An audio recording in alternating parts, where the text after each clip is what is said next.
with another movie. We just had date night, and we just saw. We did with John Campia. Now little by little, I'm gonna force our relationship to mimic what John Campia and his wife does. I guess that's the secrets to having a successful YouTube channel. He says, don't go to dinner and a movie, go to a movie and a dinner, because that way you'll have something to talk about. But we saw Longshot, Charlize Theron and Seth Rogen. When we were laughing a lot. It was very good. I was worried about it being 2 hours long, but I felt like it needed it. That it would, so much with comedies. It either is really funny, or it's the funny stuff is the commercial, and you get there and watch it. And you're like, I saw this. This was it. No, I don't think Seth Rogen has ever had a movie where the funniest things in his movie were just in the trailer. I don't think I've ever said that ever about a Seth Rogen movie. But you were right. I was worried about that for this one. But him and Charlize Theron, that's their first time doing a movie together? That I know of. You know what's weird? This is something I thought of when we were watching the movie. When Seth Rogen first became popular and was doing these shows like Knocked Up and whatnot with, what's her name, Haggle and all that stuff. Captain Haggle. Remember that? Remember back then, everybody was like weird, like he was writing these movies where he's getting with all these pretty girls that were way out of his league, and it was weird and stuff to watch and whatnot. And at first, with Knocked Up, it was like, come on, a girl that looks like that would never give it a guy that looks like him. Now, after seeing so much of his success, it was supposed to be that exact same message for this movie as well. But it's like we've seen it so many times. Like, all right, well, Seth Rogen wrote himself kissing Charlize Theron now. But not even just him. Most sitcoms, with the husband and the wife, it's like opposites attract. They're very opposite. Charlize Theron and Seth Rogen. Could you see them as a couple in real life? Not necessarily, but like. Well, people always say he makes me laugh. King of Queens. Oh gosh, she is way out of his league. Polar up, like that doesn't fit together. Was he that funny? I didn't really watch there's women who look like that are attracted to that because he probably looks like her. Big guys. Her father was probably like that stuff. Probably reminded him of her dad and stuff like that. Maybe, but we're talking about Jersey though. But I don't know why. I don't like stuff like not that I don't like stuff like that. I never got into King of Queens. No, I didn't watch. I'm used to Seth Rogen doing it because he's the writer of the movie now. So of course, if I was Seth Rogen, of course I would be writing. And Charlize Theron is in love with me, and what's her name, Haggle is in love with me, and all these other supermodels are in love with me. That's what he's been doing. So he's been doing it for so long now. It's like. It was all right, but this one was funnier. It was very funny. I'm gonna have to watch Knocked Up again to see which one was funnier, but they're very different. But this one was more political, and it was dealing with the whole issues, the things that the long shot touched on, Fox News. And how they are considered to be the heads of Fox are controlling the president. How Fox and Friends talks about women. The one channel was always. That was Fox. That was obviously Fox. How women are talked about and treated versus how men politicians are treated. It was making fun of that. We talked about what Ice Cube's son. Mm-hmm. How his character was giving him all this he was a conservative giving all giving all this conservative advice which he didn't know. His friend never knew about him. It was telling Democrats or extreme not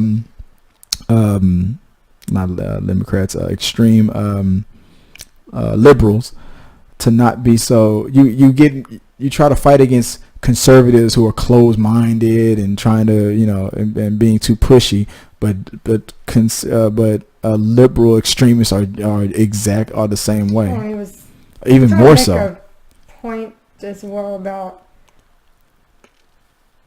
how Seth Rogen's character not wanting to have to deal with Republicans at all. Yeah. And him and his friend saying, "You do understand her job is to deal with all of them every single day." Yeah. Like, it's never going to be a one side. It's all Republican. Like, they're all together. Exactly. And he was like, "No, that's." Yeah, that's you can't. Just it. You're fighting for an equal, an all-inclusive, equal world. Yet you're excluding 50% of the people. So both sides are guilty. It's her job to get along with them all. Yeah. But I thought that him and Charlize Theron had real good chemistry. Yeah, it was. So, out of all of them, I could see a sequel. He's had sequels before. I mean, Knocked Up. This something. What the one with not 40-year-old version.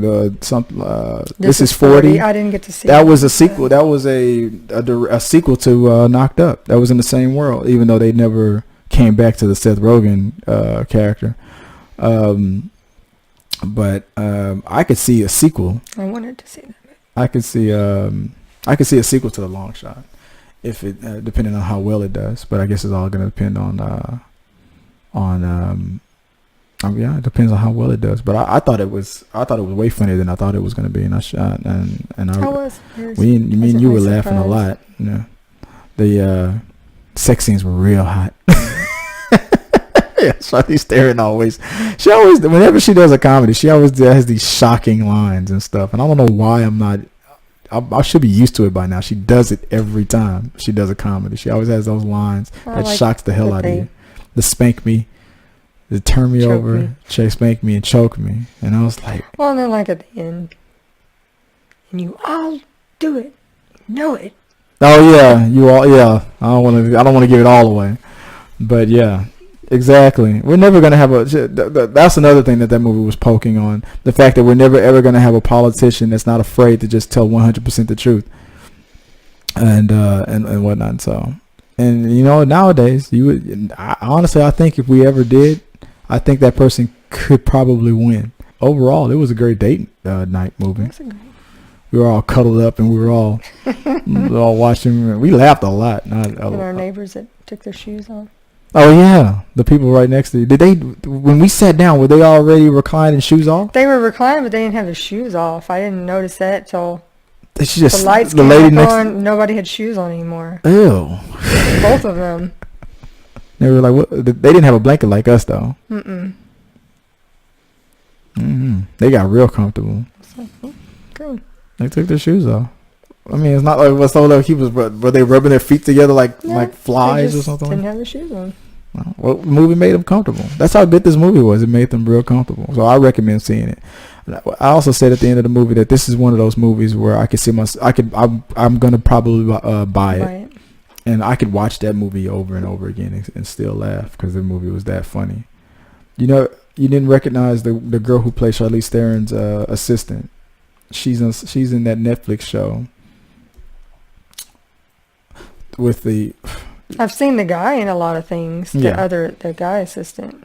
What's that show called? Where the two husbands divorce their wives and because they're gay and they get together. Remember that show we talked about? I've never seen it though. She's one of their daughters. She's the daughter. She's one of those siblings from that Netflix show.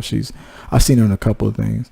She's not late. I think this is the second time I've seen her play in like a political role. Like I don't know if she's getting typecast or not, but she's real funny too. And I forgot what that TV show is called because the guy from Law and Order is in it.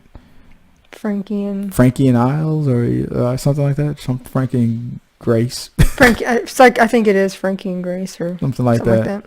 Grace and Frankie. That's a funny TV show, but I've only seen season 1. I never got back, and I think it's on season 3 now. But it's funny. But she's funny in that. But go check out The Longshot. I think it's gonna be either Detective Pikachu and Endgame. They're gonna be fighting for number 1. We'll find that out tomorrow, and Longshot will be in there somewhere. Yeah, I don't know about Detective Pikachu. Oh no, we're gonna watch it. Yeah. And then Endgame is gonna get $3 billion.